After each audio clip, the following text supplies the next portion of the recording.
Hello, everyone. Welcome. Get these things out of my way. So, I'm really glad to have you here today because today I'm going to talk about something that will absolutely make or break your business, and that's knowing which jobs are actually profitable. So, I'm not talking about which ones actually feel profitable, but the ones that are truly putting money in your pocket after all of the expenses are covered.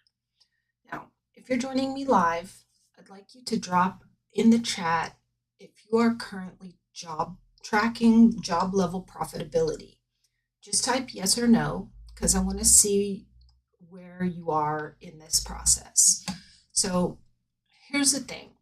So many contractors tell me, I know you're busy, we're busy, and I know money's coming in, so I'm good.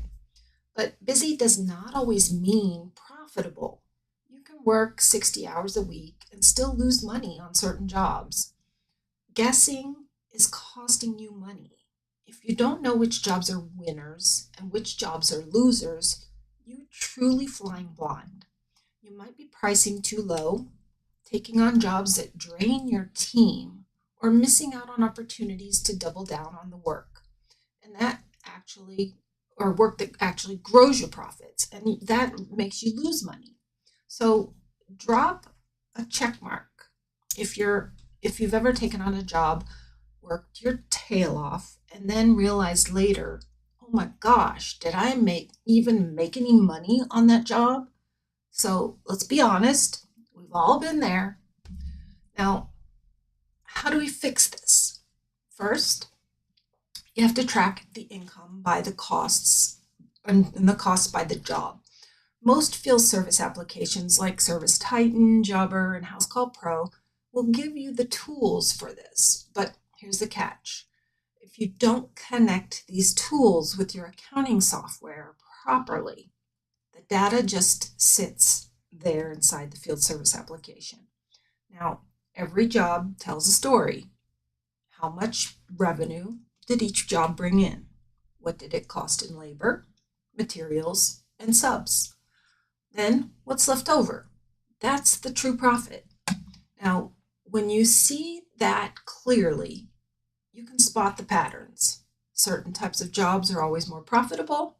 Certain clients are always more headaches than they're worth. And sometimes you discover that your pricing model just needs a little tweaking. Now, which one do you think is costing you more right now? Labor overruns or materials? So in the chat, drop labor or materials in the chat for which one you think is costing you more. Now, let's talk about systems because knowing this isn't about spreadsheets that take you 12 hours a week to do. You need simple, repeatable steps. This fall, here's what I recommend for you to put in place right now. So connect that field service application to QuickBooks or whatever other accounting software that you might be using. Use job work in process, which is WIP reports every month, not just once a year, because that doesn't do you much good. Review the results with your team so they understand where those leaks are. And then, of course, you want to adjust that pricing or process immediately. Don't wait until the next season. Small changes now are going to prevent bigger losses later. And the clarity that you gain will give you that confidence in every bid that you put out. So, who here is bidding any jobs right now? So, drop a hammer into the chat if you want to feel more confident that your bids are going to actually pay off. So, to wrap up, I want you to please stop guessing and start tracking. Know which jobs are making you money and which ones are eating into your profit, because that's how you're going to build a business that grows instead of one that just keeps running in circles. If you want to dig deeper into how we set this up for our clients, drop me a message after the live. You can message me privately through Facebook Messenger. We'd love to set up a free clarity call to discuss how we work with our clients and help them to transform from clarity to results and from results to prosperity. I hope you all have a truly amazing day.